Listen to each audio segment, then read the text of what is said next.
Hello, my name is Randall Blair, and this is my presentation on the functional area of accounting. Accounting, by definition, is the recording of financial transactions along with the storing, sorting, retrieving, summarizing, and presenting of all the financial transactions and statements of a company into various forms of reports and analysis. The functional area of accounting and finance consists of three specific main decisions or core concepts. The first decision is going to be the investment decision. The investment decision is also known as capital budgeting. However, the investment decision focuses primarily on where does the company need to invest its resources. Does it need to invest its resources to gain a new piece of property, to construct a new building, to increase its inventory, to spend money on research and development, or to develop new projects so they can improve and grow, or downsize and decrease depending on what the state of the company is at that specific time. The second decision is known as the finance decision. The finance decision primarily is going to be related to how can the company generate revenue, generate capital. Does it need to sell some of its assets? Does it need to purchase some of its assets in order so it can create a bit larger quantity of products? Or does it need to sell some assets in divisions that are performing poorly to reduce the amount of overhead costs they have for that specific division? Does it need to issue debt to does it need to increase its debt in order to gain more assets? Does it need to sell assets to raise revenue? Using a combination of these approaches, typically the finance department is all in all trying to make sure that the money is going to the right place at the right time. Now, the third decision is going to be the dividend decision. The dividend decision is going to be percentage of earnings paid to stockholders. What does that consist of exactly? That's going to consist of do the stockholders, are they needing an increase in percentage they're paid, a decrease in percentage they're paid? Do they need to issuance of more stock to certain stockholders? Basically, and their investors, they need to make sure they take care of their investors. Most investors and stockholders, this is the most important decision to them because it controls the amount of money coming into their pockets on a regular basis. And typically, the more money that comes in, the happier the investor. Our core concept of our accounting in the functional space is going to be to utilize functional ratio analysis. It's most widely it is known to signal and to highlight the strengths and the weaknesses of a company. And what that means is the ratio analysis will highlight each form of action that a company permits to. It will show if that company is performing well, if it's performing poorly, but overall it can give a very good overall view of how the company in each specific list of the different ratios is performing. Now, all companies, all organizations can benefit from a ratio analysis, financial ratio analysis. Now, for-profit companies are slightly different. For-profit companies typically are always focused on the profit, the amount of return they're receiving. It also focused on their amount of debts, their amount of overall expenditures compared to their overall gains. Now, this differs slightly for a not-for-profit company. Not-for-profit company certainly is concerned about how much money they're expending. However, they're not expecting to receive any money in return, hence the not-for-profit. Their main priority is going to ensure that for a ratio analysis, what it can signal for them is to ensure that they are being able to get the most return on the resources that are available to them. And they're not able to be gaining revenue, to be and be purchasing more resources for themselves, they cannot earn a revenue, hence the not-for-profit. So the resources that they do have available for them, they need to make sure they can utilize them to the best of their ability. Now, financial ratio analysis, in a summary, is a picture of the financial state for that company or that organization at that specific time. Just like I said, it's a picture, it's a snapshot of a single time, a single frame, a moment in time. It varies from day to day. However, you can utilize this by taking that financial ratio analysis of that snapshot and taking that same analysis ratio and over a certain allotted amount of time and finding the average and seeing where it inclines, where it declines, and getting an overall average view and sense of how that company is performing for that ratio by getting an overall average over that time for that ratio. Now, you can also compare these ratios to the industry averages as well as to your core competitors' averages. Now, the industry average is, you always want to be above the industry average. However, for the top tier companies, the industry average is not good enough. They want to perform better than their highest competitors. So the industry average is something certainly to be above. However, if you want to be a top tier company, then you must shoot to be not for the industry average. However, you need to shoot for your core competitors' averages. And you can compare their averages by getting their ratio analysis the exact same way you've recorded your ratio analysis. Now, ratio analysis, however, do have some limitations. The limitations of the ratio analysis can be anything from the differences in how a company records its depreciation. Some companies want to record depreciation at a higher rate than others. The inventory valuation, how much is their inventory worth at a certain time when it's on the shelf, or when it's in the store, and also companies that are sometimes reaching out to expand or to innovate the industry itself have different research and development expenditures, and which can play a vital role, especially in the company I'm about to present to you about. Now, seasonal demographic changes. Those are also very big limitations on ratio analysis, which for global companies, they can view this extremely well. Whereas whenever there's a certain political scenario or environmental issue that's going on in a certain geographic location, that ratio analysis for the industry in that specific section can differ from the ratio analysis from the same industry, however, just located in different places of the world, and it's simply due to uncontrollable events in the environment. Now, the company I'm going to present to you today about is Tesla. What is Tesla?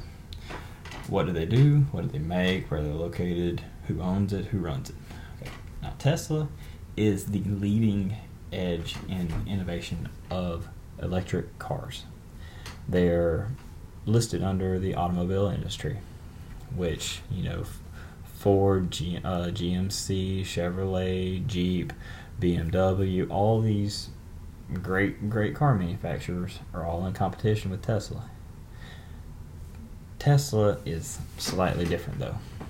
All these other companies, every other car company you've ever seen that you've driven runs on gas, the gas-powered vehicles. Tesla, no gas-powered. Simply battery-operated electric cars.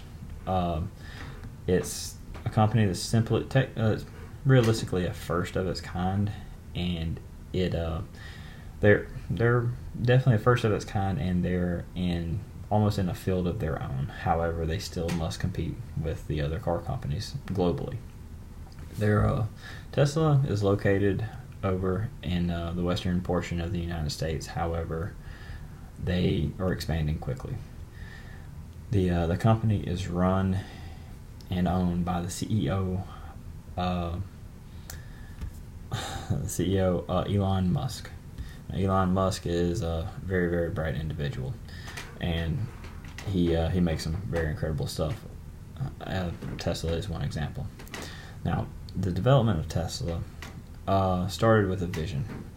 The vision that they want to create an electric car that is very practical, that is very reliable, and eventually very affordable.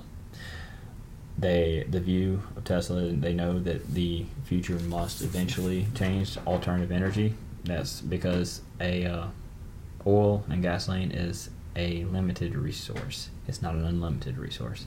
It is a limited natural resource, which means that one day it will run out. Now, Tesla is innovating at an extraordinary rate. They're able to create cars that can travel hundreds upon hundreds of miles, actually even faster than gasoline-powered cars, and they simply require a 20-minute charge every 280 to 380 miles, depending on which model Tesla you're operating. The Tesla originated, like I said, in the western portion of the United States, but it's quickly expanded to many different major cities, but it's really expanded into all different portions of the country, as well as different countries around the world. Europe is getting very involved with it, as well as Asia and Australia. And eventually it will find its way in nearly every corner of the world. Now, the hardships of Tesla has been going through is financial hardships. The research and development is a specific key to that hardship, and the accounting and finance functional area can and will play a vital role in the decision-making process to decide whether Tesla will survive or not. Now, Tesla has been facing extreme financial hardships due to one major factor. The major factor is the inability to return a high profit due to the high expenditures it is currently recording. The research and development, as well as the material cost, is extraordinary, and if they were to try to offer a base entry car that is competitive in price to any other industry automobile company in the industry, they would be receiving a drastic loss. Now, the Tesla typically starts out at about $65,000 to $75,000 for a brand new standard base model car, as compared to lower mid $20,000s you can find in many other car competitive companies. Now, what the accounting and finance department can do in this functional area is they can take ratio analysis and investigate the different departments that Tesla is operating in, and to see where the strengths and weaknesses are exactly. One strength of Tesla is an extremely supportive customer base. Now, the biggest weakness is going to be their cost, their expenditures, their material cost, specifically batteries. Batteries it's the power source, and it's the primary department they're losing money in. Tesla is in the process of trying to create the Gigabit. It is the Gigafactory. It is a battery factory that's going to be located in Nevada. These batteries Tesla is wanting to produce in this factory will be able to operate their cars, as well as operate a multitude of different companies with different types of products all across the world. Now, by being able to manufacture their own batteries will drastically decrease the amount of expenditures they're going to be spending on parts for their Tesla, which in return means that they can slowly lower the sales price, which when they lower that sales price is going to open it up to middle America. It'll open it up to the working class. It'll be a car that the standard 9 to 5 person can purchase, and it doesn't have to be simply a feat of financial success by owning a Tesla. No, Elon Musk's vision is to have this Tesla available for anyone and everyone, because everyone will need it eventually. Now, back to the accounting and finance functional area. They can, by going through the different ratios of the industry, like I said, for Tesla, they see that that's their major thing. They are creating a loss due to their expenditures, whereas other companies can outsource a lot of their products. They've created a lot of their own products. The technology's been around for a long time. Tesla doesn't have those same luxuries. They must create their own resources, and in order to create that resource, they must complete the Gigafactory so that they can lower their cost for products, and in return increase their number of sales, increase the number of people able to purchase, increase the amount of assets by owning the Gigafactory and producing and selling batteries to a multitude of different companies. This will all generate more revenue, which can be put toward to more research and development, more innovation, better functioning batteries at lower cost, another Gigafactory in a different area of the country.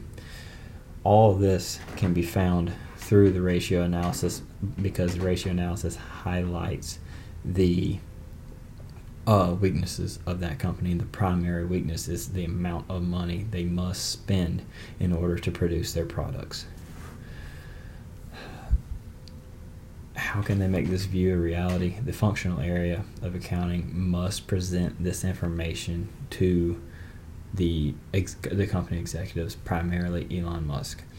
They must present these ratios and compare them to all the different ratios that are currently going on with their competitors. They will see how the drastic amount of money and revenue that they're spending on batteries, whereas their competitors don't have to do that. They have a multitude of different companies that they can gain their resources from if they don't already create their own resources in factories that have been pre-established for 100 years already.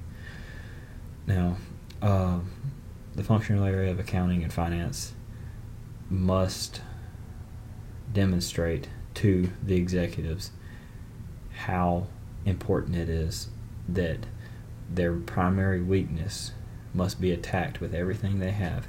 They must use their strengths that they do have, and the amount of innovation and resources that they do have. Their strength being creating this Gigafactory, because it will be the only one, and they will be able to use that to generate so much profit by selling to a multitude of different organizations, like I said, and possibly even other car companies in the future. They will be looking toward Tesla for their battery source, because Tesla is the leading edge in the electric car company. And if they wish to continue, they must execute a strategic plan, such as the one I just suggested, by completing the Gigafactory and introducing that Gigafactory into the production line for the Tesla batteries, as well as producing batteries for other companies to raise revenue. And they must implement this strategy if they wish to survive. And by constantly reviewing their ratio and their analysis, they will see that in time they will be able to drop their expenditures and be able to be at a competitive level equal or greater than the industry average on many of their ratios, especially in return of profit. And if they can continue the strategies that I've just implemented and just explained to you, then I'm certain that they will take their biggest strength, which is their innovation and development, and use that to raise their greatest weakness, which is their profitability. They will use their innovation to create the Gigafactory, to produce their own batteries, and to sell batteries to other corporations, all in a chance to raise their own revenue in order to keep them afloat and keep them a functioning and vital company in this industry. Thank you. My name is Randall Blair, and once again, this is my functional area presentation for the accounting and finance.